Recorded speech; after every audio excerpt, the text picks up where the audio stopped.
everybody, I hope all of you are doing good. I am Deepika from Learno Hub, एक ऐसा free learning platform जहां पर आप पढ़ सकते हैं physics, chemistry, maths, biology and SST absolutely for free only at learnohub.com.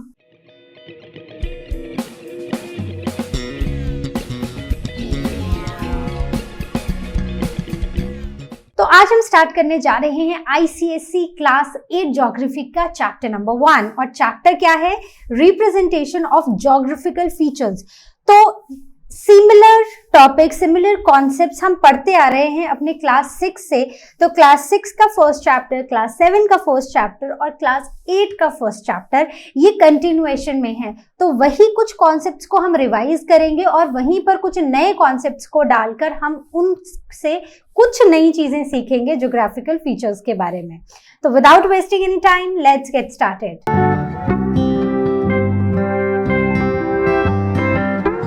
तो सोचो आप एक पहाड़ी पर खड़े हो, आप एक एक्सप्लोरर हो, आप वहां से नजारा देख रहे हो, नीचे नदी बह रही है, पहाड़ खड़े हैं और रास्ते दूर दूर तक जा रहे हैं और साथ ही साथ गांव हैं जो छोटी छोटी जगह पर बसे हैं।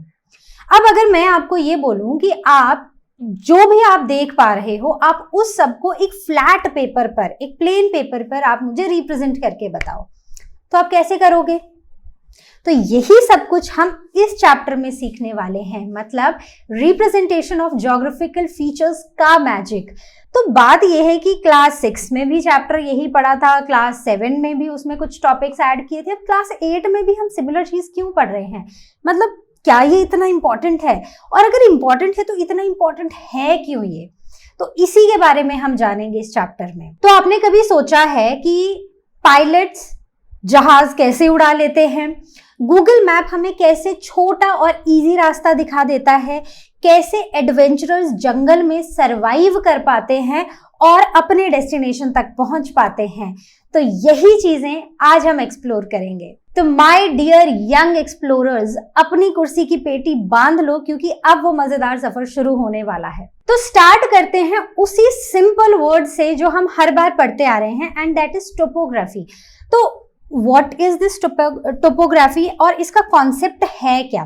तो टोपोग्राफी मतलब हम किसी भी लैंड सरफेस का शेप और फीचर्स देख रहे हैं, ठीक है। टोपोग्राफिकल मैप्स जो होते हैं वो स्पेशली डिजाइंड होते हैं जो किसी भी लैंड सरफेस को रिप्रेजेंट करते हैं। तो मान लो कि आप एक एक्सप्लोरर हो और आपको एक पहाड़ पर जाना है, पहाड़ी पर चढ़ना है, ठीक है। अब आपको नहीं पता, फर्स्ट टाइम जा रहे हो, आपको कोई आइडिया नहीं है वहां के बारे में, तो आप क्या करते हो? आप एक टोपोग्राफिक मैप लेते हो और उस मैप की मदद से ये समझने की कोशिश करते हो कि वो वहां का रास्ता कैसा है, क्या पहाड़ एकदम सीधा खड़ा है या फिर स्लोप जेंटल है, और कहां कहां से रास्ते बन सकते हैं और आप कैसे आगे प्रोसीड कर सकते हो। तो टोपोग्राफिकल मैप्स जो होते हैं ये हमारे एक्सप्लोरर्स के लिए, हमारे आर्किटेक्ट्स के लिए और इवन हमारे जो टाउन प्लानर्स होते हैं ना, उनके लिए बहुत ही जरूरी होते हैं। So this is the concept of topography. अब इसका डेफिनेशन और पर्पस की तरफ बढ़ते हैं। So these are the type of survey maps created on large scale. तो हमने स्मॉल स्केल और लार्ज स्केल मैप्स पढ़े थे, कहाँ पढ़े थे? क्लास 6 में पढ़े थे। क्या होते हैं स्मॉल स्केल और लार्ज स्केल मैप्स? ये कमेंट करके मुझे थोड़ा सा नीचे कमेंट सेक्शन में समझा देना, ठीक है। लार्ज स्केल मैप और स्मॉल स्केल मैप का डिफरेंस। अब ये वो मैप्स होते हैं जो एक छोटी सी जगह को बहुत बड़े में दिखाते हैं, ठीक है, मतलब उसको एक तरह से मैग्नीफाई करके हमें दिखा रहे हैं। अब वो मैप रिप्रेजेंट कर रहा है वहां के फिजिकल और कल्चरल फीचर्स को डिटेल्ड फॉर्म में, और इंडिया में टोपोग्राफिक मैप्स बनाए जाते हैं बाय सर्वे ऑफ इंडिया, जिसको अगर आपको याद हो तो हमने क्लास 7 में SOI के नाम से पढ़ा था। एक छोटा सा बॉक्स था हमारी बुक में जहां पर डू यू नो के साथ हमें सर्वे ऑफ इंडिया के बारे में बताया था कि ये वो हमारा गवर्नमेंट ऑर्गेनाइजेशन ऑर्गेनाइजेशन है जो इंडिया के हर एक पार्ट को डिटेल में स्टडी करता है और उसकी मोस्ट एक्यूरेट रिप्रेजेंट करता है उसको, और मोस्ट एक्यूरेटली हर एक एरिया को रिप्रेजेंट करता है। मतलब कि जैसे हम बात कर रहे थे स्केचेस, प्लान्स, तो ये काफी रफ आइडिया पे बनते हैं, राइट। मतलब जो स्केचेस है काफी रफ आइडिया पे है, प्लान्स फिर भी थोड़े बेटर होते हैं। लेकिन मैप्स में हमने पढ़ा था कि मैप्स का एक डिसएडवांटेज ये होता है कि हर मैप जो है ना वो एकदम हमें एक्यूरेट चीज नहीं बताता, बट यहाँ पर जो SOI मैप्स बनाते हैं वो काफी एक्यूरेट होते हैं। मतलब we can actually rely, if we are explorers, if we are adventurers, we need these maps and these maps we can actually rely on these maps. तो हमें डरने की जरूरत नहीं होती है इन मैप्स को देखने से पहले। तो जो सर्वे ऑफ इंडिया के मैप जो बड़े स्केल पर बनाए जाते हैं ये हमें किसी भी रीजन के फिजिकल और कल्चरल फीचर्स को काफी डिटेल में दिखाते हैं। यही हमने इनका पर्पस पढ़ा और इनकी डेफिनेशन पढ़ी कि ये लार्ज स्केल मैप्स हैं। अब इंपॉर्टेंस क्या है इन टोपोग्राफिक मैप्स की, तो अब देखो, तो टोपोग्राफिक मैप्स को, क्योंकि हम टोपोग्राफिक मैप को मतलब हम देखकर एक जगह का हम कंप्लीट एनालिसिस कर सकते हैं, चाहे हमें ट्रैवल के लिए चाहिए हो या हमें किसी कंस्ट्रक्शन पर्पस के लिए चाहिए हो कि कहीं पर रोड्स बनने हैं उसके लिए चाहिए हो, या फिर ये मान लो कि किसी रिसर्च के लिए हमें टोपोग्राफिक मैप्स की जरूरत है। तो टोपोग्राफिक मैप्स को देख के हम किसी भी एरिया को डिटेल में स्टडी कर सकते हैं। अब मान लो आपको अपनी फैमिली के साथ जाना है एक हिल स्टेशन, शिमला जाना है, ठीक है। तो एक हिल स्टेशन है और वहां जाकर ना आपको ट्रैकिंग करनी है। तो ट्रैकिंग के काफी सारे एरियाज हैं, आपने एक एरिया को पिक कर लिया, अब आपको वहां पर ट्रैकिंग करनी है। तो आप क्या करोगे, आप एक टोपोग्राफिक मैप लोगे और उस टोपोग्राफिक मैप को अच्छे से स्टडी करोगे। तो आप उसमें देखोगे कि वो आपको ये बताएगा कि कौन सा रास्ता स्टीप है, कौन सा रास्ता में जेंटल स्लोप है, कहाँ नदियां हैं, कहाँ शहर है, कहाँ रोड्स बने हुए हैं, कहाँ की हाइट कितनी है, ठीक है। तो ये सब आपको उस टोपोग्राफिक मैप से पता चलेगा।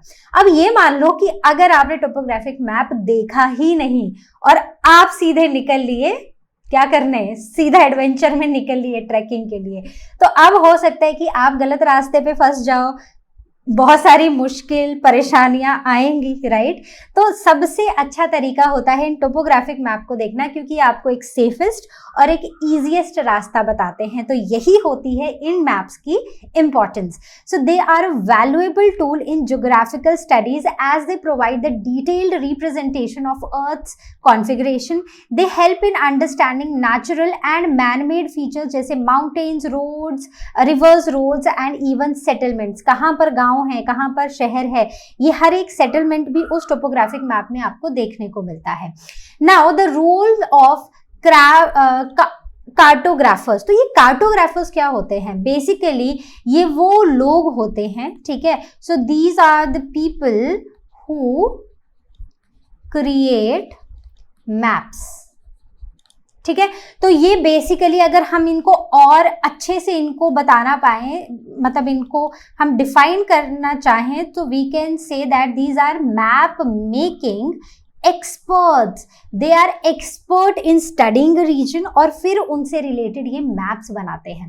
तो ये जो मैप मेकिंग एक्सपर्ट्स होते हैं ये ज्योग्राफी का और साइंस एंड टेक्नोलॉजी का यूज करके काफी एक्यूरेट मैप्स बताते हैं, और इन्हीं एक्यूरेट मैप्स की वजह से, या फिर हम बोल सकते हैं कि इन कार्टोग्राफर्स की मदद से ही हम किसी भी जगह को आसानी से स्टडी कर सकते हैं, वहां रास्ते ढूंढ सकते हैं और उन पहाड़ों को, नदियों को हम एक्सप्लोर कर सकते हैं।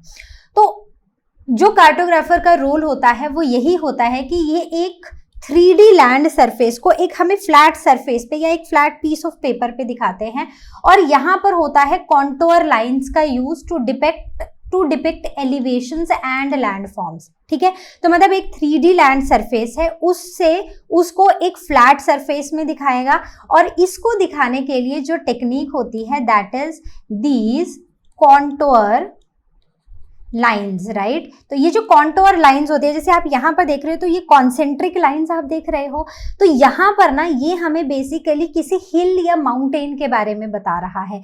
तो ये जो सबसे ऊपर सबसे छोटा सर्कल है ना, this represents the top of the हिल या फिर mountain, right.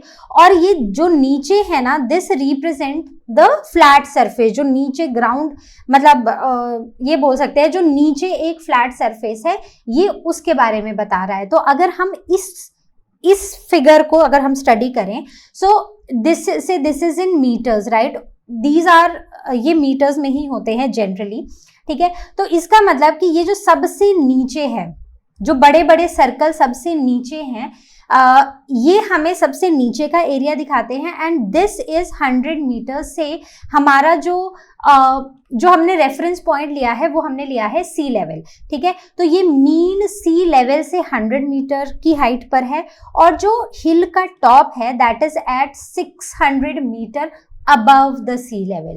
So this is how using contour lines क्या होती है, एक imaginary lines होती हैं basically, they represent the elevation and the landform। तो ऐसे मतलब कोई concentric गोल गोल गोल गोल अगर आपको कहीं पर भी lines देखने को मिलती हैं, इसका मतलब ये है कि यहाँ पर ना हम किसी hill या mountain के बारे में बात कर रहे हैं, कोई खड़ा सा एक structure है, करेक्ट।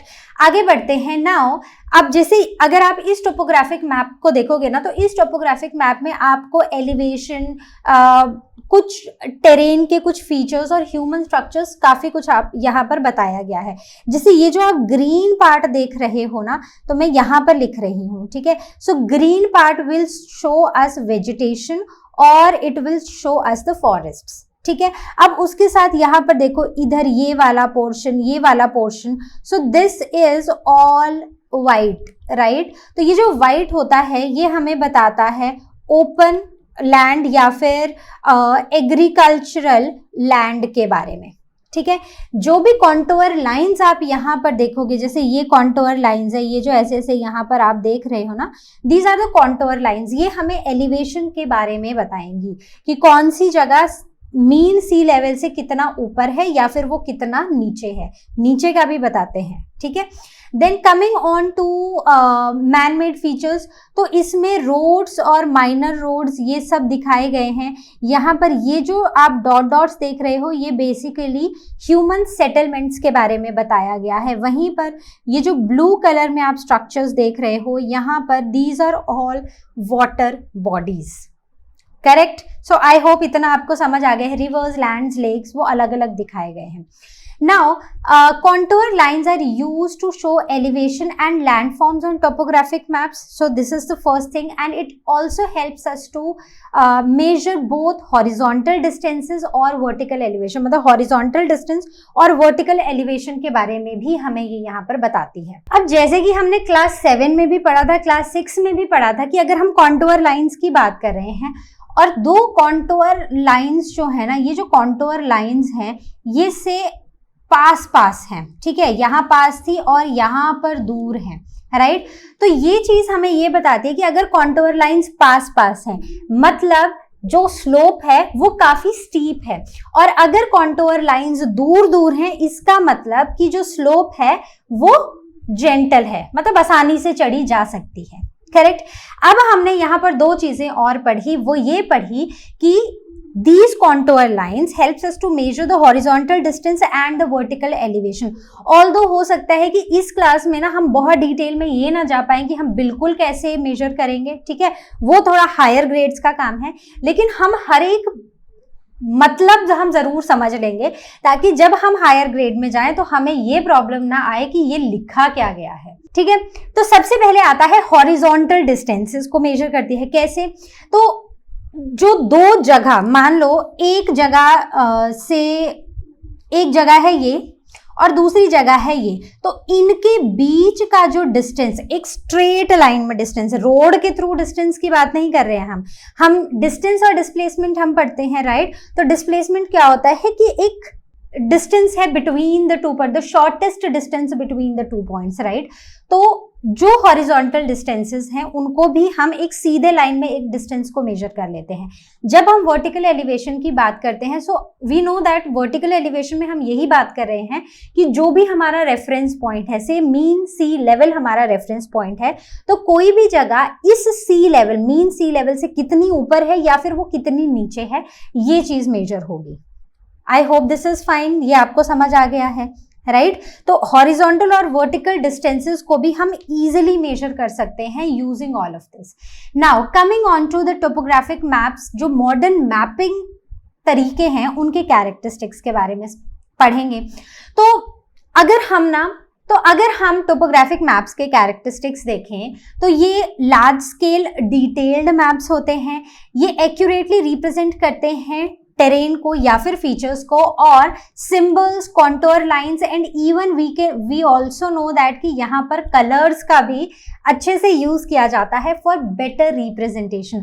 तो टोपोग्राफिक मैप वो स्पेशल टाइप के मैप्स होते हैं ना, जो हमें किसी भी जगह को एक्यूरेटली दिखाने में सक्षम होते हैं. करेक्ट. तो टोपोग्राफिक मैप्स साइंटिफिक और प्रैक्टिकल रीजन से ना, मतलब जो प्रैक्टिकल मेथड्स हैं उनसे टेरेन को हमें समझा देते हैं. करेक्ट. तो ये एक्सप्लोरर्स, एडवेंचरर्स, इवन जो मिलिट्री वाले लोग होते हैं, उन सब के लिए these maps play a very useful role उनकी प्लानिंग में. So they have to be very precisely और एक्यूरेटली उनको ड्रॉ किया गया होना चाहिए, रिप्रेजेंटेशन होनी चाहिए ताकि उनको सही इंफॉर्मेशन मिल सके. अब वही कलर्स हमने क्लास 7 में काफी डिटेल में पढ़े थे, तो उनको भी एक बार ना जल्दी से पढ़ेंगे, बहुत डिटेल में नहीं जाएंगे, बट जस्ट रिकॉल करने के पर्पज से यहाँ पढ़ेंगे. So significance of colours in topo sheets. तो सबसे पहला हमारा जो कलर आता है दैट इज ब्लैक कलर. तो ब्लैक यूज होता है for names, lines and infrastructure. अगर हमें कोई नाम लिखना है, अगर हमें कोई लाइन बनानी है, या फिर हमें कोई इंफ्रास्ट्रक्चर दिखाना है, सो all of those things will be for all these things हम ब्लैक कलर का यूज करेंगे. जैसे किसी भी जगह का नाम, रिवर बैंक या फिर ब्रोकन ग्राउंड या ड्राई स्ट्रीम, तो इनको ब्लैक से शो करेंगे. वो ट्रीज जो सर्वे हो चुके हैं, railway lines, telephone and telegraph lines, then latitude longitude की lines, seasonal streams are shown with the are shown with black curved lines. Correct. So I hope this much is clear. अब आते हैं blue colour में. तो blue colour we know that blue है पानी, remember. तो बस ब्लू कलर का यूज हम पानी के लिए ही करते हैं. तो जो भी हमारे पास वाटर के फीचर्स हैं, चाहे वो लेक है, रिवर है, या पॉन्ड है, कैनाल है, रिजर्वायर है, सबके लिए हम ब्लू कलर का यूज करेंगे. And even this water body with brackish label indicates the high level water content. ठीक है. तो अभी आप आगे आओगे जहां पर आप एक मैप भी मैं आपको दिखाने वाली हूं. कहाँ गया वो मेरा मैप? दिखाऊंगी अभी मैं मैप. ठीक है. तब मैं आपसे क्वेश्चन पूछूंगी, अभी मैं सिर्फ बता देती हूँ आपको. तो ब्रैकिश क्या होता है? ब्रैकिश मतलब एक ऐसी वाटर बॉडी जहां पर फ्रेश वाटर भी है और वहां पर सॉल्टी वाटर भी है, तो दोनों का ही मिक्सचर वहां पर होता है. तो ये जो फ्रेश वाटर और सॉल्ट वाटर का जो मिक्सचर होता है ना, या बीच का पानी होता है, that is called as brackish water. So all of these are shown in blue. Then green. तो ग्रीन क्या है? हमारे पेड़ पौधे. So wooded and the forested area, जैसे कि forest, orchids, scattered trees, shrubs. So the vegetation cover is represented by the colour green. Right. तो हम जल्दी इसलिए कर रहे हैं क्योंकि हम ऑलरेडी इसके बारे में काफी डिटेल में पढ़ चुके हैं. Then yellow is for the cultivated land. So agricultural और the cultivated areas are shown with yellow. Then white patches और द कल्टिवेबल लैंड. तो हमने वो एक मैप देखा था ना जहां पर वाइट पैचेस थे, तो ये वो लैंड है जो बैरन है या फिर वेस्ट लैंड है, and it is used for rocky areas, desert and non arable land. ठीक है. तो ये ऐसी बैरन लैंड को या अनकल्टिवेटेड लैंड हमें रिप्रेजेंट की जाती है with the colour white. Now brown is for relief and terrain features, की जैसे कॉन्टोर लाइंस है शोइंग एलिवेशन, तो उनके लिए हम ब्राउन कलर का यूज करेंगे. फॉर्म लाइंस जो हमें स्लोप इंडिकेट करती हैं. Then sand dunes, hills and other relief features, they are shown with the brown colour. Coming on to red. So red is for the man made structures, चाहे वो roads हो, settlements हो, कोई भी tracks की हम बात करें, huts, building, so everything is shown with the red. और यहीं पर ग्रिड लाइन, जिसे ईस्टिंग और नॉर्थिंग भी बोलते हैं, जो हम नेविगेशन के लिए यूज करते हैं, so they are again shown with the red colour. अब आप बोलोगे कि ये ग्रिड लाइंस क्या होती हैं, राइट? तो ग्रिड लाइंस बेसिकली हमारे मैप में ना, जैसे हम लैटिट्यूड लॉन्गिट्यूड पढ़ते हैं तो वो इमेजिनरी लाइंस होती हैं, करेक्ट? तो वैसे ही ग्रिड लाइंस जो होती है ना, ये भी वही इमेजिनरी लाइंस होती हैं जो हमें किसी भी लोकेशन को एग्जैक्टली हमें लोकेट करने में, उसकी एग्जैक्ट लोकेशन बताने में हेल्प करती हैं। और इसमें दो टाइप की होती हैं, one is easting and the another is northing. तो इसको मैं आपको थोड़ा सा बताती हूँ ताकि आपको ये लगे कि ऐसा ही नहीं कि दो नई टर्म्स इंट्रोड्यूस कर दी, पता है ही नहीं कि वो क्या है। तो I will help you to understand them a bit. Okay, तो आप ये मैप मतलब ये फिगर देख रहे हो, इस फिगर में दिस इज ईस्टिंग और ये है नॉर्थिंग। तो इसका मतलब जो लेफ्ट टू राइट जा रहा है दैट इज ईस्टिंग, ठीक है। और नंबर लेफ्ट टू राइट जैसे आप देख रहे हो ये बढ़ते जा रहे हैं, करेक्ट। दूसरा है northing. So northing is going from down to up, correct. अब जैसे जैसे नीचे से ऊपर को जाते जा रहे हो नंबर बढ़ता जा रहा है, करेक्ट। अब बीच में है एक येलो कलर का एक बॉक्स, ठीक है। उस बॉक्स में भी ना छोटे छोटे नंबर्स लिखे हुए हैं। तो ये जो बॉक्स है ना, ये हमें एक्चुअल में कोई एक स्पेसिफिक एरिया बता रहा है और इस स्पेसिफिक एरिया की एग्जैक्ट लोकेशन हमें इन्हीं नंबर से मिलती है।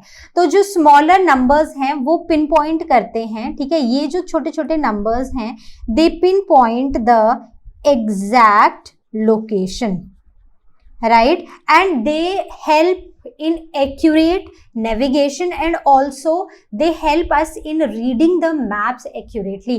even जो हमारे GPS में कोऑर्डिनेट्स आते हैं ना, वो भी ये छोटे नंबर्स से ही हमें वो एक्यूरेट चीजें मिलती हैं।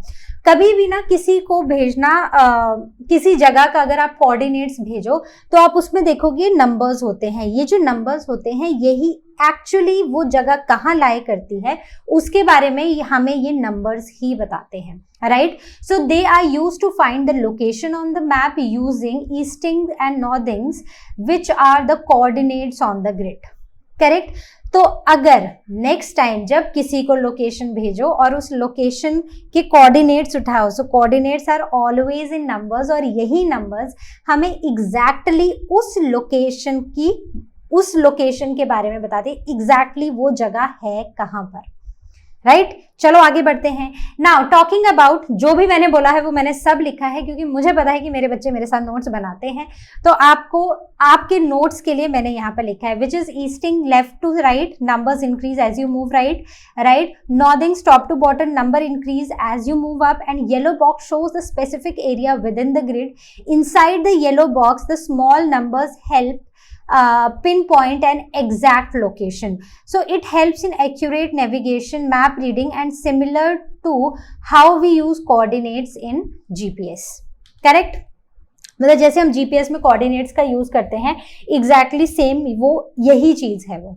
Now coming on to the understanding of contour and elevation. तो कॉन्टोर क्या होती हैं? वो इमेजिनरी लाइंस जो that join places having the same elevation above the mean sea level, मतलब जो सेम एलिवेशन पर होती हैं, जो सेम एलिवेशन की लाइंस होती हैं वो एक पॉइंट पर ज्वाइन करती हैं। So it represent the land forms of an area using the contour lines.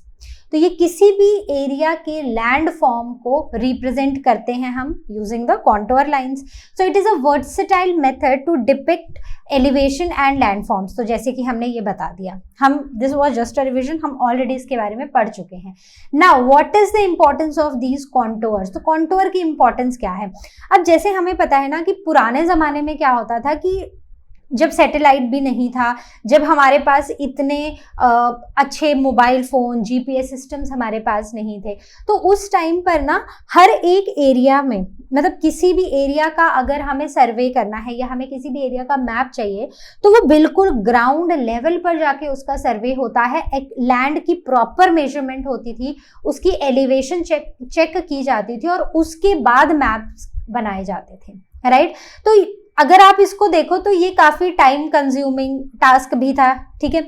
लेकिन अब जैसे जैसे हम मतलब मॉडर्न मेथड्स में साइंस एंड टेक्नोलॉजी जैसे जैसे बढ़ी और अब हम यहाँ तक पहुंचे हैं, तो अब हम क्या करते हैं कि वो ऊपर से सैटेलाइट की और इवन ड्रोन्स की हेल्प से ना इनसे हम इमेजेस ले लेते हैं किसी लैंड सरफेस की, और फिर उसके बाद इन एरियाज का सर्वे करके फिर वो प्रॉपर टोपोग्राफिकल मैप्स बनते हैं. So that is the importance of this contour. So they provide useful insight in the topography of an area. So earlier methods of drawing contours was ground survey and leveling techniques, right? तो जो traditional way में हम levelling technique और ground सर्वे ही करते थे, आज हम aerial photography, तो एरियल फोटोग्राफी में हम ड्रोन्स का और सैटेलाइट इमेजेस का यूज करते हैं.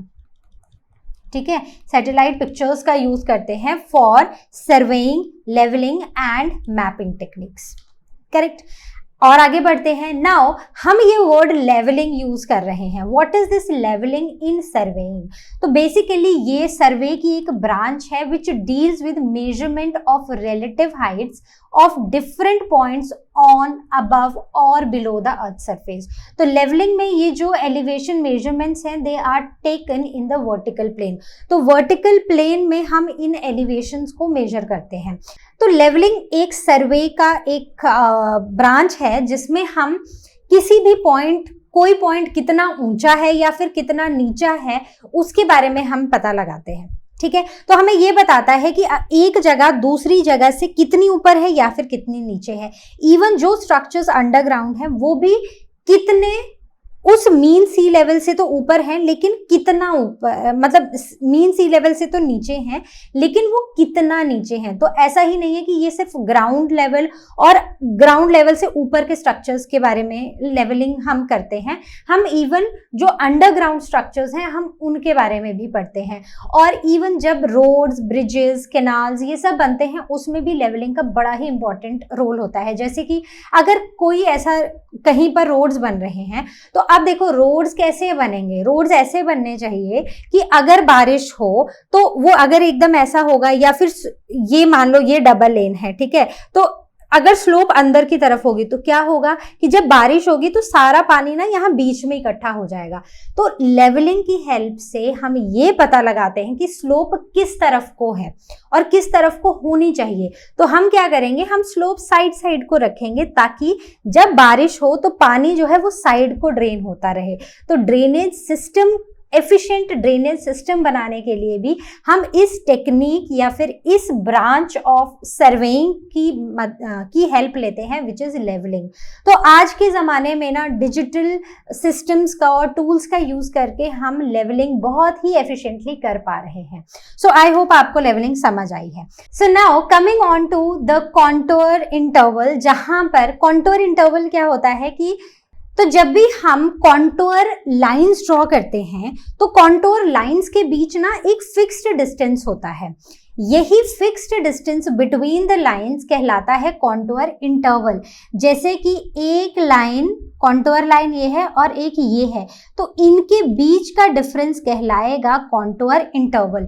तो इसको हम it is drawn at different vertical intervals, जैसे कि 20 metre, 50 metre and 100 metre above the mean sea level. Right, तो this fixed vertical spacing between the contour lines is called as contour interval. तो अगर हम एक मैप की बात करें तो उसमें ये जो कॉन्टूर इंटरवल होता है ना वो फिक्स्ड होता है कि दो लाइन के बीच का जो डिस्टेंस है वो इतना होगा. राइट, कॉन्टूर डिस्टेंस इतना होगा. तो अब मान लो कि मतलब कॉन्टूर लाइन क्या बताता है कि हर दो कॉन्टूर इंटरवल बताता है कि हर दो कॉन्टूर लाइन के बीच का डिफरेंस कितना होगा. करेक्ट. तो अगर एक कॉन्टूर लाइन है ये और एक कॉन्टूर लाइन है ये, तो इन दोनों लाइंस के बीच का जो हाइट डिस्टेंस है, ठीक है, तो यहाँ का जो हाइट डिस्टेंस है वो कितना है, that is the contour interval. अब मान लो कि यहाँ पर ये जो डिस्टेंस है ये लिखा है 50 मीटर, तो इसका मतलब है कि इन दोनों के बीच में जो हाइट डिस्टेंस है दैट इज 50 मीटर. अब मान लो एक कॉन्टूर लाइन ये है और एक कॉन्टूर लाइन ये है. ठीक है, तो से यहाँ पर लिखा हुआ है 100 मीटर और इस कॉन्टूर लाइन पे लिखा हुआ है 150 मीटर. तो इनके बीच का डिस्टेंस कितना हुआ बताओ, जल्दी से बताओ, माइनस करना है, सिंपल. तो इसका मतलब इनके बीच का जो हाइट डिस्टेंस डिफरेंस हुआ that is 50 metre. So this is what the contour interval is. ठीक है, अब कॉन्टूर इंटरवल एक फिक्स्ड वैल्यू होती है जो किसी भी मैप पर कांस्टेंट होती है. So the contour interval is constant on a given map and it is expressed in meters. जैसे हमने पहले भी डिस्कस किया, तो ये vertical interval between the successive contour lines there it remains constant, लेकिन जो horizontal distance होता है वो वेरी करता है डिपेंडिंग ऑन द टेरेन. ठीक है, अब ये टेरेन कैसी है, ठीक है, कितनी स्टीप है, कितनी जेंटल है, उसके बेसिस पर हॉरिजॉन्टल डिस्टेंस में वेरी, लेकिन जो वर्टिकल डिस्टेंस है वो एक मैप में वो फिक्स्ड ही रहता है. If it is 50 it will be 50, if it is 100 it will be 100. Right, तो वर्टिकल डिस्टेंस जो हाइट डिफरेंस है between the two contour lines वो फिक्स रहेगा. करेक्ट. और वैसे अब आप बोलोगे तो स्टीपनेस और वो जो फ्लैट सरफेस है वो कैसे पता चलेगा. देखो, स्टीपनेस और फ्लैट सिंपल ही है, वो जितनी लाइंस पास होंगी मतलब वो उतना अगर ये है, अगर ये दोनों पास हैं और ये दूर है, ठीक है, यहां पर ये पास चल रही हैं, करेक्ट, और अब यहां पर ये दूर है, तो ये जो डिस्टेंस है ये सेम ही रहेगा. राइट, कितना है, जैसे अभी हम डिस्कस कर रहे थे हमारा 50 मीटर है कॉन्टूर इंटरवल, तो यहां पर भी 50 मीटर ही रहेगा. ठीक है, लेकिन इससे हमें एक चीज समझ आ रही है कि ये वाला जो एरिया है यहाँ पर स्टीप जो स्लोप है वो काफी स्टीप है, और जो ऊपर वाला एरिया है वहां पर स्लोप थोड़ी जेंटल है. फाइन, तो आप याद रखोगे ये बात. Okay, now the features of these contour intervals, so contour lines and their shapes represent height, slope and the gradient of the landform. So closely spaced contours indicate steep slope. ठीक है, तो जितने पास हैं वो उतनी स्टीप है और widely spaced है तो उतनी जेंटल स्लोप है. सो व्हेन टू और more contour lines merge they represent vertical slope such as cliff और अ वाटरफॉल. अगर वो मर्ज कर रहे हैं so it is showing a vertical slope, या तो वहां क्लिफ है या वहां पर वाटरफॉल है, मतलब दो कॉन्टूर लाइंस अगर एक दूसरे के साथ मर्ज कर रही हैं किसी भी मैप में. Then two contours of different elevations never cross each other. तो कोई भी जब भी हम कॉन्टूर लाइन बनाते हैं और दो कॉन्टूर लाइंस हैं जो अलग अलग हाइट्स पर हैं, मीन सी लेवल से अलग अलग हाइट्स पर हैं, वो एक दूसरे को कभी भी क्रॉस नहीं करेंगी. सो दिस विल शो अस कि कहाँ पर कैसा डिस्टेंस है. ठीक है, याद रखना इस बात को. वो दो लाइन जो वो दो कॉन्टूर्स जो अलग अलग डिस्टेंस पर बनाए गए हैं वो कभी भी एक दूसरे को एक टोपोग्राफिक मैप में क्रॉस नहीं करेंगे. So these are the features of these contour intervals. तो इंडेक्स कॉन्टूर क्या होता है, तो इंडेक्स कॉन्टूर मतलब अगर हम ना कॉन्टूर लाइंस देखें तो काफी सारी इमेजिनरी लाइंस है हमारे मैप के ऊपर, लेकिन अगर हम हर एक लाइन को अगर हम मार्क करना शुरू कर देना तो वो काफी टैक्सिंग भी हो जाएगा और वो बहुत हौच पौच वाला मैप हो जाएगा. तो इसलिए हम क्या करते हैं, it is not possible to label each contour line. तो every 5th contour line is called as index contour. ठीक है, तो इंडेक्स कॉन्टूर में डार्कर ब्राउन लाइंस होती हैं मैप के ऊपर and usually labelled with elevation value. तो मान लो कि अगर हमारा कोई कॉन्टूर है, ठीक है, अगर मान लो हमारा जो कॉन्टूर इंटरवल है से जैसे यहाँ पर है हमारा कॉन्टूर इंटरवल से 100 है, तो हम या से नॉट 100 बट इस केस में हमारा कॉन्टूर इंटरवल हुआ 50. ठीक है, तो इसमें ना हर 5th लाइन को हम मार्क करेंगे और उसके ऊपर हम नंबर लिखेंगे. ऐसा नहीं होगा कि अब 100 के बाद 101, 102, 103 से लेके फिर 150 पे पहुंचेंगे. नहीं, we will mark every 5th line, और हर 5th लाइन जैसे कि आप देख रहे हो वो बोल्ड में होगी. ठीक है, तो ये हर वो 5th लाइन है जो कि बोल्ड में है और इसको हम बुलाएंगे index contour. So they are dark brown lines that too in bold and they are labeled with the elevation value. क्या elevation है वहां की वो बताएगा. तो अगर ये हमारा ग्राउंड लेवल है, दिस इज 100 मीटर अबव, ये 200 मीटर अबव है, ये 300 मीटर अबव है. तो every 5th line we will label. Correct, उस वैल्यू के साथ। अब जैसे अगर आप यहाँ पर देखो ना, तो ये सबसे ऊपर आके ना जो लाइंस है, कॉन्टोर की लाइंस है, वो काफी पास में है। इसका मतलब कि जैसे जैसे हम ऊपर, यहाँ पर तो थोड़ा दूर दूर है कॉन्टोर लाइंस, मतलब कि यहाँ की स्लोप जो है वो जेंटल है, लेकिन जैसे जैसे हम यहाँ पर 300 मतलब 200 से ऊपर की तरफ चढ़े हैं ना, तो यहाँ पर लाइंस क्योंकि बहुत पास है, इसका मतलब हुआ कि जो स्लोप है वो काफी ज्यादा कैसी है, स्टीप स्लोप है। करेक्ट, तो आप समझ गए कि कॉन्टोर इंटरवल का मतलब क्या है, कॉन्टोर लाइन क्या होती है, और इंडेक्स कॉन्टोर क्या होता है। ओके, चलो आगे बढ़ते हैं। Now the types of slope. अब हम यही कॉन्टोर इंटरवल में टाइप्स ऑफ स्लोप्स पढ़ने वाले हैं।